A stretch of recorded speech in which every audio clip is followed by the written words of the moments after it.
Si vous êtes nouveau sur la chaîne, n'oubliez pas de vous abonner et d'activer la cloche de notification.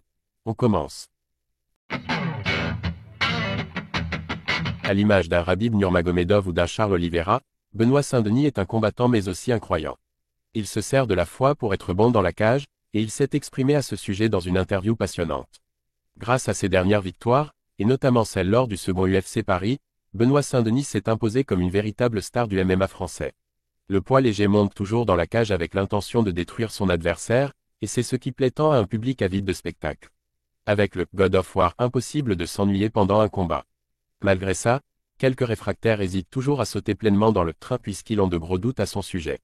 Il est passé par l'armée française et a été déployé en Afrique, est un catholique pratiquant, il fier de ses origines et s'est fait tatouer une Jeanne d'Arc dans le dos. Pour ces raisons, il a même été qualifié de combattant d'extrême droite par un grand média numérique. Le rapport fort de Benoît Saint-Denis à la religion. S'il réfute clairement les accusations, et les témoignages de ses amis vont d'ailleurs dans son sens en mettant en avant une belle acceptation des autres, il ne renie pas pour autant ses valeurs. De passage dans l'émission de Zach Nani sur Twitch, le God of War a évoqué ouvertement son rapport très fort avec la foi et la religion. J'ai redécouvert la foi après la vingtaine. Au début tu suis un peu par tradition, et c'est pour ça que je dis aux jeunes de ne pas lâcher, que ce soit l'école ou la religion. Si les membres de ta famille le font, c'est qu'il y a une raison. Après la vingtaine j'ai recommencé à lire la Bible, je suis chrétien catholique.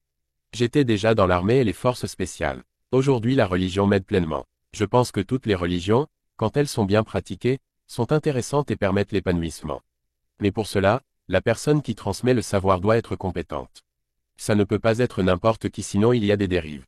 Elle doit adapter les écrits au monde moderne et aux enjeux actuels.